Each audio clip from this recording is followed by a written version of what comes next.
Ahora quisiéramos dar también la palabra a nuestro hermano Rafael Bautista Segales.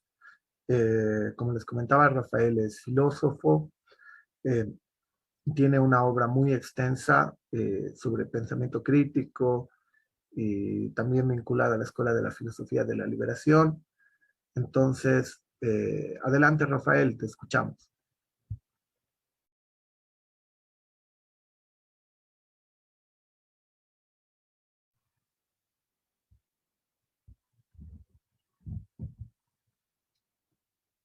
Rafael, Rafa, Rafael, ¿estás ahí? Ahí está. Está bien. ¿Aló? ¿Se me escucha bien? Sí, se te escucha bien, se te escucha bien. Ya.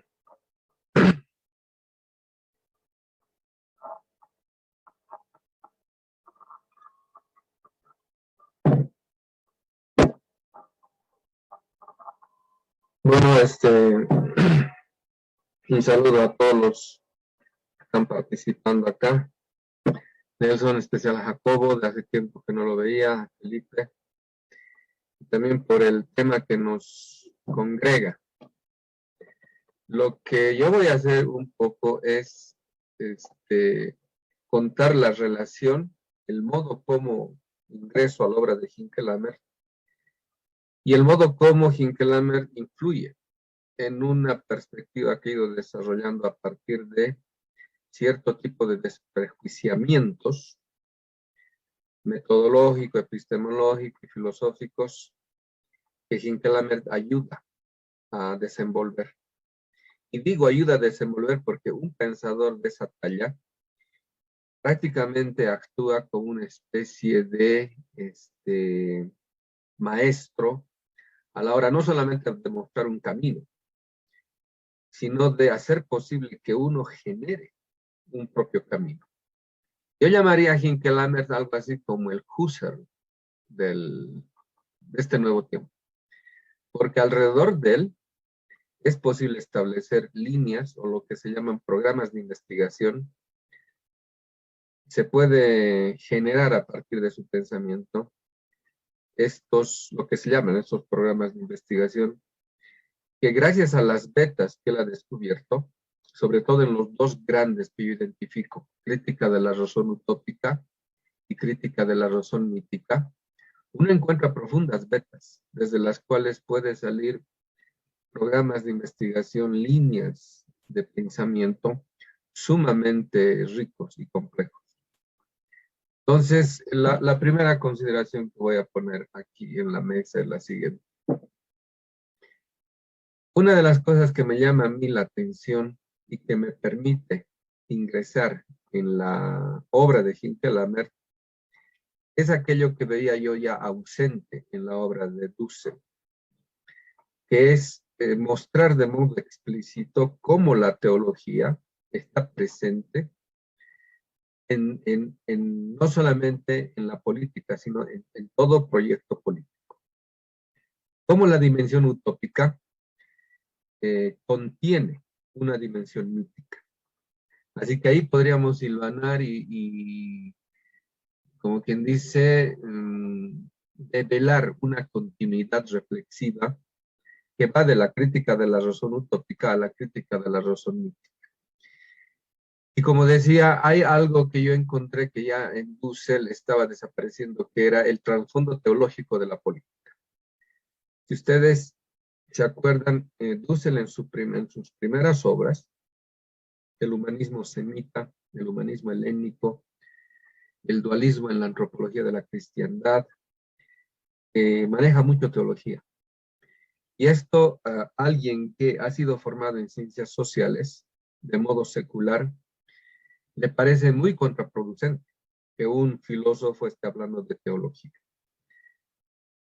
Cuando Dussel, por ejemplo, hace la historia general de la iglesia y se mete de lleno en la teología, y de allí va a sacar también materiales sumamente valiosos que luego lo va a decantar en el librito clásico 1492, El encubrimiento del otro.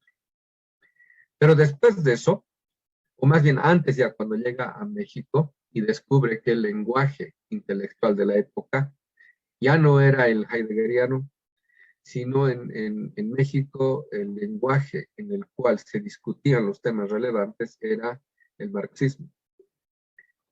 Pero digamos, es una época en la cual Dussel, como quien dice, empieza a abandonar esa beta que había encontrado, y por la presión también, yo me imagino la tremenda presión que es sentir ser acusado por todo el ámbito intelectual secular, ateo, marxista, que era, digamos, la tónica en México, los 80s, cuando Dussel llega a México.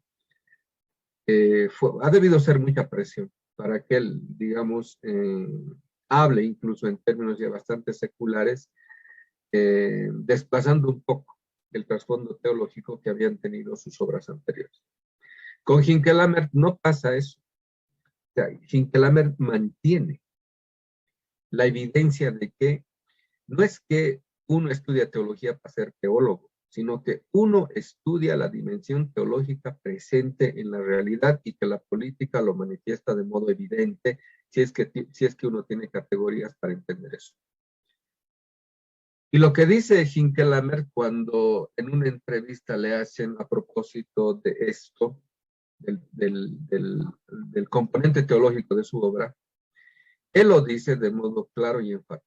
Dice, el día después del golpe de Estado a Salvador Allende en Chile, él escuchó a uno de los grandes representantes de la iglesia, un monseñor, no me acuerdo ahorita el nombre, y que estaba justificando el golpe, estaba justificando las matanzas, el genocidio, y estaba celebrando el golpe fascista de Pinochet. Entonces dice él, Hinckelammer, parafraseándole, no era algo episódico, sino que noté en las palabras de este alto jerarca de la iglesia una tradición. Y era la tradición que arrastra la cristiandad moderna. O sea, ahí se estaba actualizando toda una religión sacrificial que constituye el núcleo mismo de la cristiandad latina, que es la que llega con una cruz y una espada en la conquista, en la invasión del Nuevo Mundo. Entonces dice, le estaba hablando esta tradición. Entonces, Hinckelammer se da cuenta de que ahí hay un trasfondo que la política misma está haciendo evidente y que es preciso explicitarla para que empecemos a advertir que la política no se sostiene a sí misma, contiene una ética y esa ética contiene una teología. Entonces dice, detrás de esta política de dominación hay toda una teología de dominación. Entonces, de eso se colige. Detrás de una pretensión liberadora que decanta en una política explícita, también tiene que haber una teología, pero esta vez una teología de liberación. Entonces, eso le sirve a Hinckelammer para buscar los elementos que le permitan advertir esto que por tradición moderna ya se conoce como pensamiento crítico. Y esto tiene que ver con el hecho, Jacobo hacía la mención esta del sujeto, el sujeto recuperado, el sujeto restituido. Hinckelammer es uno de los que, a diferencia de cierta tradición en la filosofía, y de la cual también él sabe muy inteligentemente distanciarse, la tradición que viene desde Descartes, dice en uno de sus libros, Hinckelammer, que cuando él usa el término, el concepto, la categoría sujeto, no se está refiriendo al sujeto intelectivo, al sujeto que constituye todo en objeto, y en consecuencia, por relación dialéctica, él también se constituye en objeto. No está refiriéndose a eso, sino está refiriéndose a la recuperación del sujeto, al grito del sujeto. Y cuando escribe el libro El grito del sujeto, inevitablemente está interpretando pasajes del Nuevo Testamento, o sea, pasajes de los evangelios. Se está descubriendo una beta que está presente de modo invertido en la política moderna en la política de dominación, y lo cual le lleva a sostener que hay una religión invertida y que es preciso recuperar en torno a la, le llamaríamos que, a la presencia renovada de un sujeto, pero de un sujeto corporal, un sujeto concreto, un sujeto vulnerable. Y por eso habla del grito del sujeto, el grito de las víctimas. Entonces, ahí uno ya podía encontrar toda una serie de argumentos que nos permitió empezar a pensar el sujeto de modo epistemológico, como por ejemplo, también lo ha hecho este epistemólogo chileno Hugo Semmelmann, que también estaba ese periodo en el CEREIN, creo que se llamaba el Centro de Estudios de la Realidad, que era un centro así donde estaban gente muy avanzada en su tiempo y que después van a ser autores muy reconocidos. Ahí estaba, por ejemplo, incluso René Zavaleta Mercado, estaba el Semmelmann, estaba el Hinckelammer, estaban algunos que después van a ser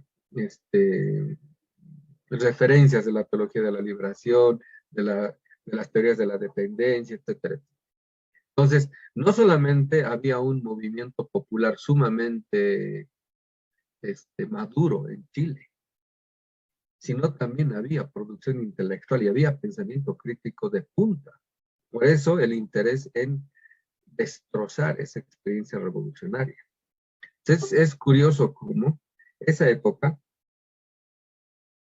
se estaba dando, para espanto del imperio, esta interrelación entre una teología como apuesta por los pobres, que en Chile de ese tiempo se denominó cristianos por el socialismo, y lo mejor que estaba produciéndose como teoría revolucionaria y que empezaba a vislumbrar incluso un marxismo localizado.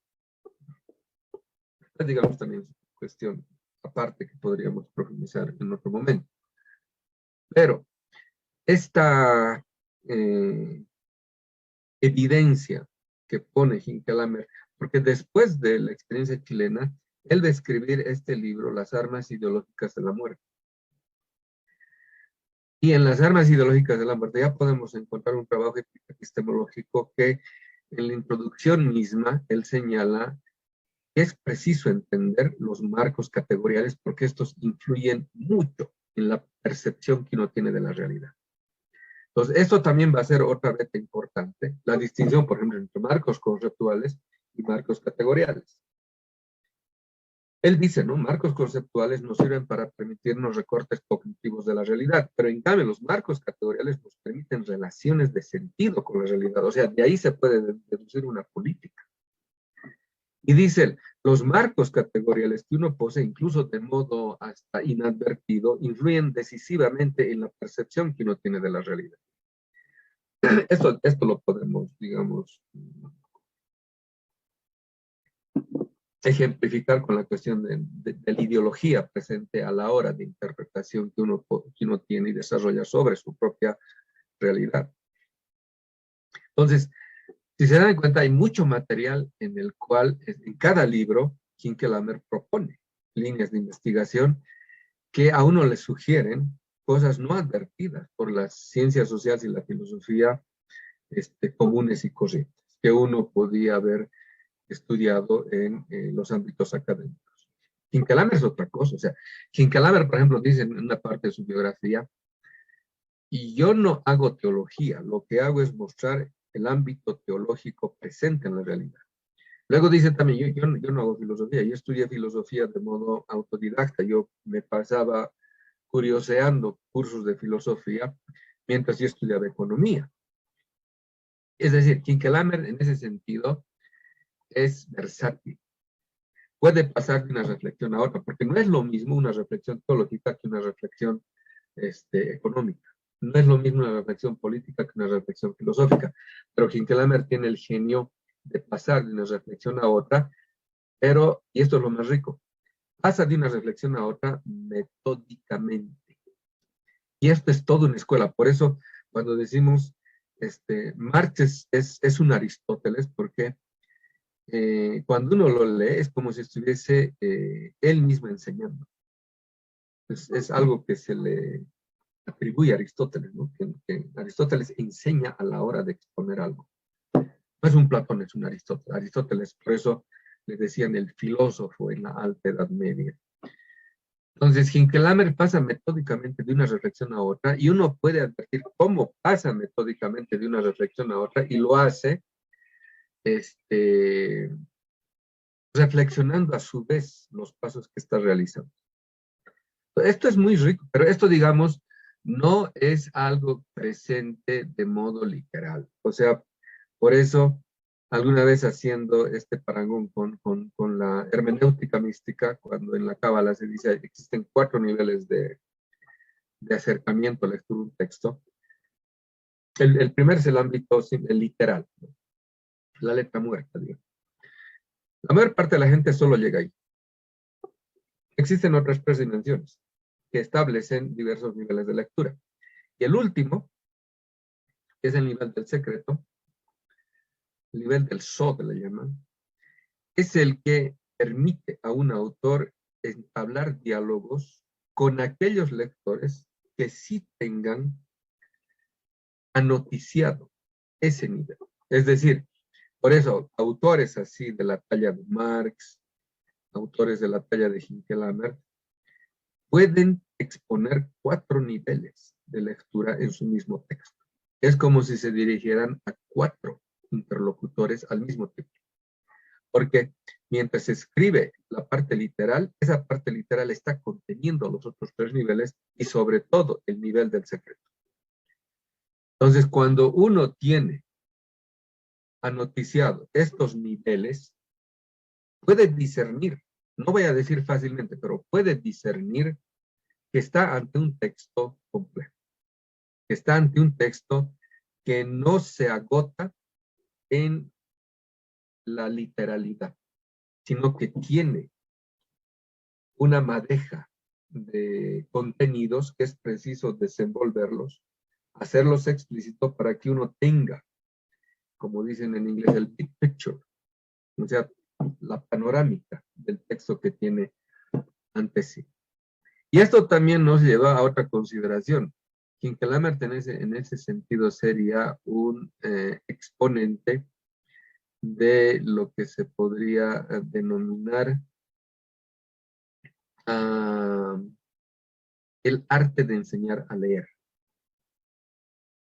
Y puede ser que algo que no se haya propuesto él, pero por su versatilidad en pasar de una reflexión a otra, es evidente que en estos pasos metódicos que hace, él mismo exponga metodológica y epistemológicamente lo que está haciendo. O sea, es muy autoconsciente a la hora de escribir.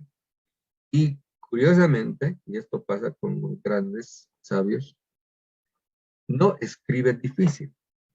Y eso es lo más interesante, ¿no? Porque cuando uno, por ejemplo, encuentra textos a la Heidegger, por ejemplo, son demasiado complicados para leer en una sola lectura. En cambio, con Hinckelammer, en una primera lectura, uno ya tiene, digamos, un grado de aproximación que le permite una comprensión inicial que le está conduciendo, le está guiando. Es decir, es como si la lectura misma de un libro de Hinckelammer fuera un maestro que te está guiando de la mano. Y si uno es dócil y no viene con prejuicios, ni presupuestos, ni pajaritos en la cabeza, y se deja llevar, es cuando uno puede sacarle el máximo provecho a este tipo de lecturas que hace de textos clave de autores grandes. Y ese es Hinckelammer, ¿no? Entonces, ahí ya encontramos otro tipo de líneas de investigación, por ejemplo, los marcos categoriales, la cuestión del sujeto, el cómo realiza toda una hermenéutica, podríamos decir, utilizando términos técnicos, una exégesis de los textos bíblicos, en referencia siempre a la política, en referencia a la política presente, no a la política abstracta.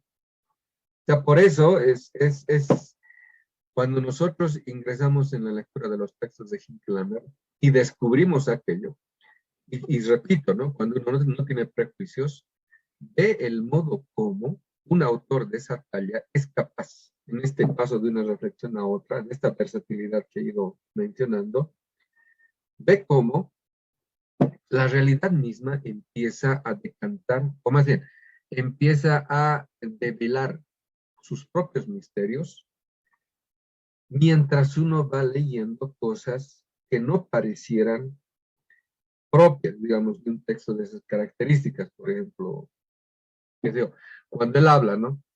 El mercado como ser supremo. En primer lugar, el mercado es un concepto económico. Yo no esperaría un texto económico porque está hablando de un autor que estudió economía. Pero cuando habla el mercado como ser supremo, entonces ahí nos dice, bueno, aquí están casándose dos cosas. Y a ver cómo lo resuelve el autor. Y el modo de resolución de aquello es sumamente novedoso, sumamente, ¿qué diríamos? Sumamente inspiradora. Esa sería la pregunta. Entonces, uno puede metodológicamente aprender muchas cosas de Hinkelhammer, epistemológicamente también. O sea, puede uno seguir el hilo mismo que está conduciéndonos con el famoso hilo de Ariadna, que también es una metáfora que él usa para decirnos que la modernidad es un laberinto y que uno requiere un hilo de Ariadna para salir del laberinto de la modernidad. En este sentido, me gustaría decir lo siguiente: el paso de la crítica de la razón utópica a la crítica de la razón mítica es decisivo y es fundamental para entender la obra en conjunto de Hinkelhammer. O sea, uno no puede entender, no puede pretender entender la complejidad de un pensamiento como el de Hinkelhammer sin haber atravesado este pasaje.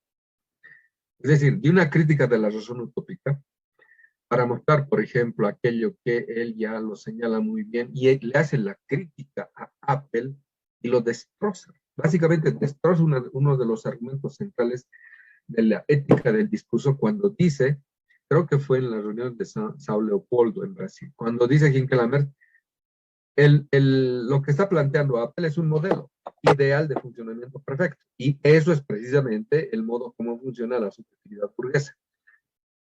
La subjetividad burguesa moderna piensa primero modelos ideales de funcionamiento perfecto.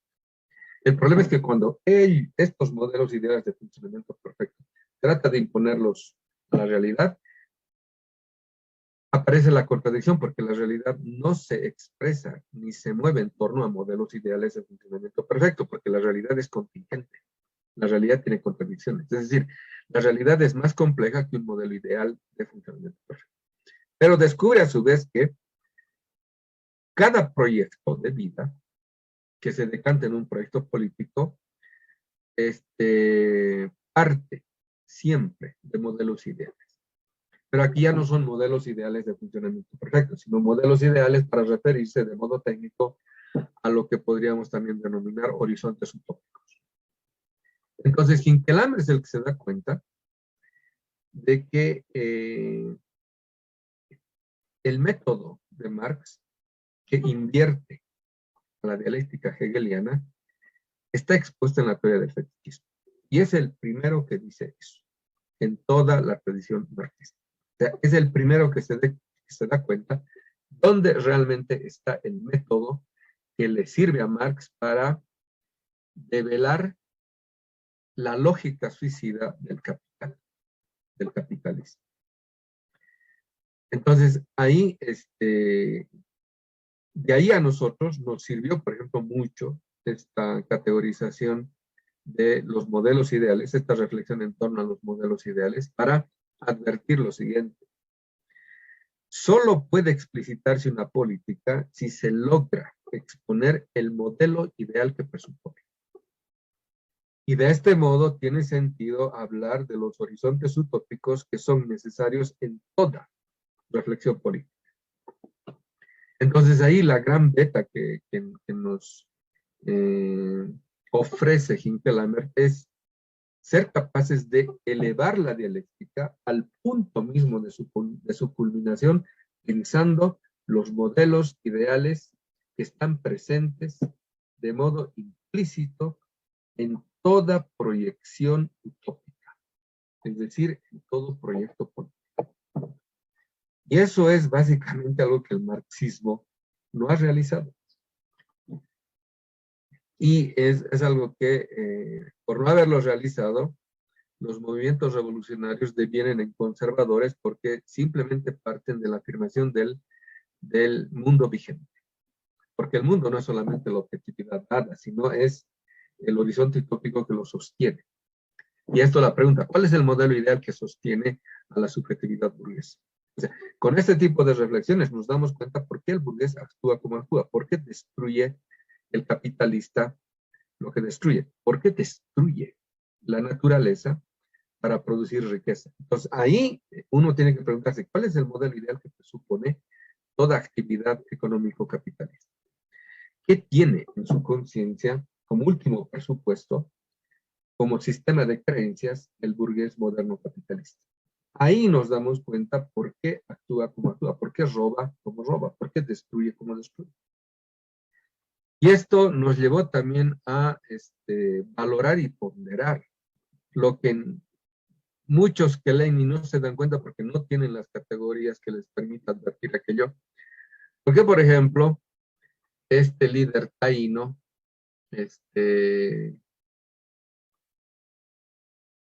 es el que manda a construir un efigie de oro, y ese efigie de oro lo lanzan al mar y piden que los españoles invasores se vayan con su Dios. ¿Por qué? Porque la cuestión es la siguiente, ¿no? Cuando nos ponemos a pensar los modelos ideales, es lo que alguna vez dijo un sabio maorí. Para vencer a tu enemigo, tienes que conocer a sus dioses. Y cuando estamos diciendo tienes que conocer a sus dioses, estamos diciendo tienes que conocer sus modelos ideales. Es decir, ¿en qué sueña? Por eso, el cacique Seattle, el líder de los Duwamish, decía, para entender al hombre blanco, ¿por qué destruye de ese modo? Tenemos que meternos en sus sueños y ver en qué sueña. Ahora, Marx diría, esto lo está diciendo Seattle en el 1780 y tantos, y Marx está escribiendo El Capital en 1867, la primera edición, y él va a decir, vamos a parafrasear a Marx para decir lo siguiente: cuando uno se mete en los sueños del burgués, descubre que están llenos de mitos, y esos mitos son puros mitos de dominación. Que de ahí también otra beta que se abre a la investigación. El desarrollo es un mito, el progreso infinito es un mito, pero las ciencias sociales, o alguien que tiene formación en ciencias sociales y en filosofía, no sabe tematizar eso porque no ha alcanzado el modo de reflexividad necesaria para pensar los modelos ideales, pensar conceptos límite. No tiene herramientas categoriales para pensar eso, pero Marx sí las tenía.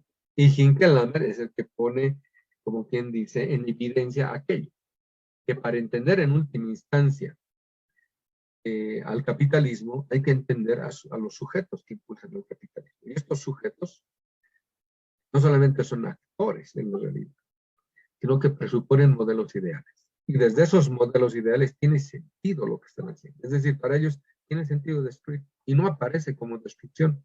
Para eso existe el fetichismo como encubridor sistemático de la realidad.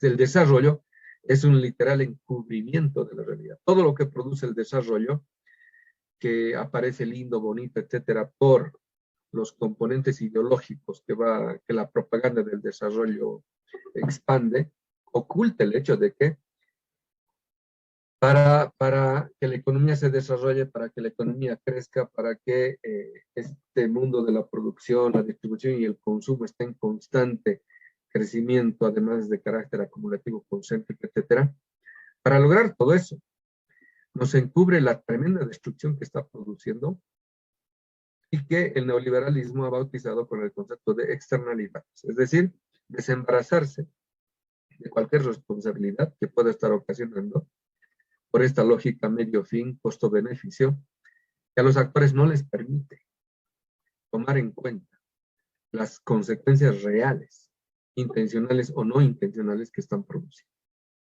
Y esto nos lleva a tematizar la ética. Y aquí Dussel y Hinkelhammer se encuentran, ¿no? Hinkelhammer habla de la ética primero. Entonces, por eso de ahí también Hinkelhammer va a hablar de la ética de la vida.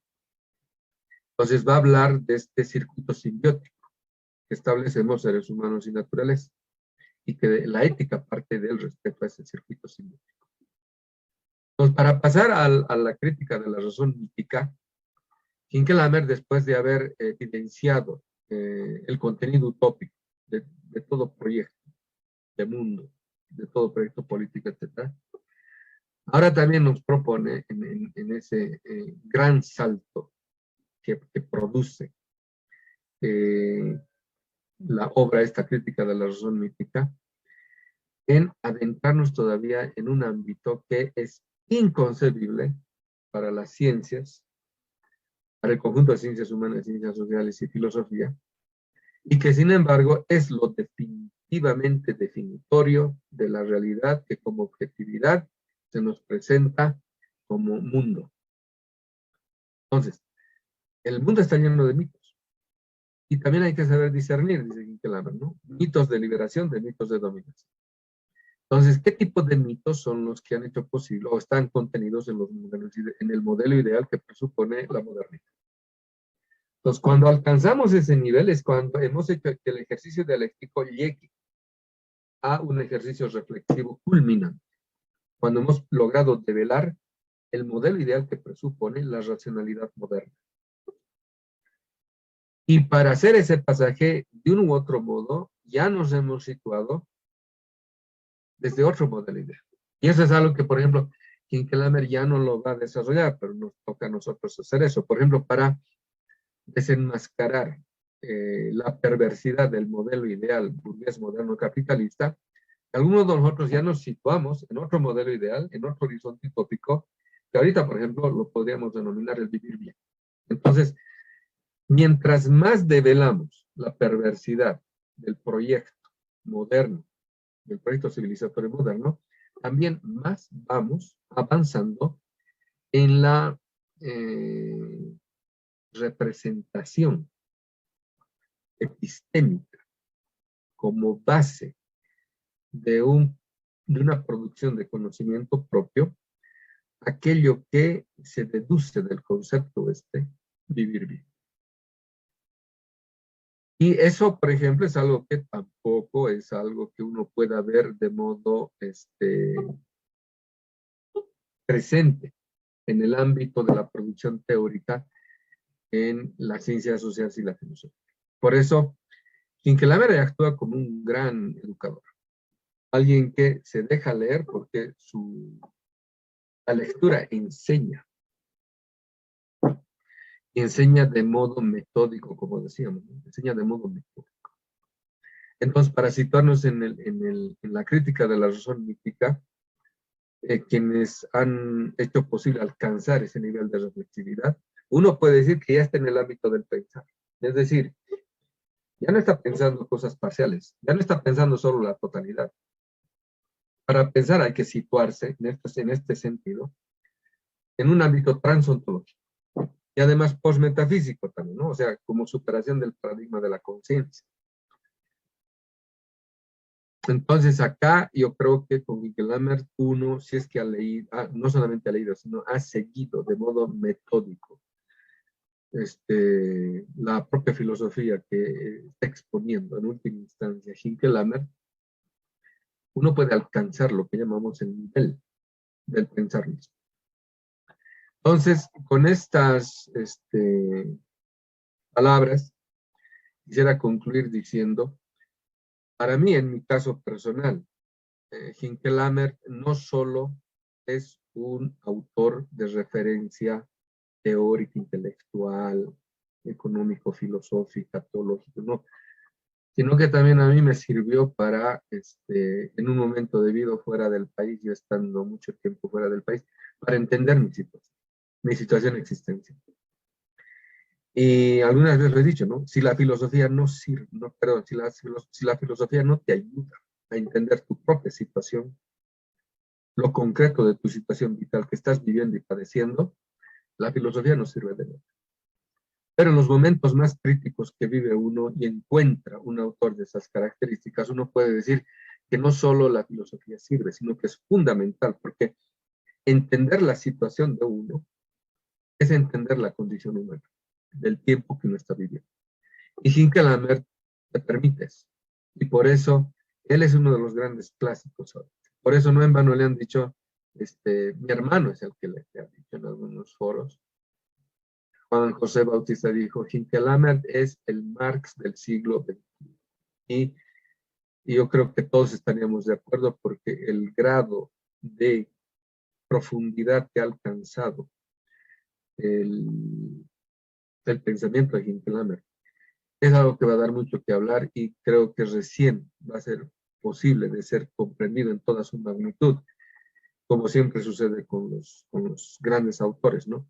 No en su tiempo, sino después, sí, porque las betas van a continuar emanando riquezas metodológicas y epistemológicas que van a sugerir nuevas líneas de investigación en lo futuro. Bueno, yo concluiría con eso y muchas gracias por la invitación.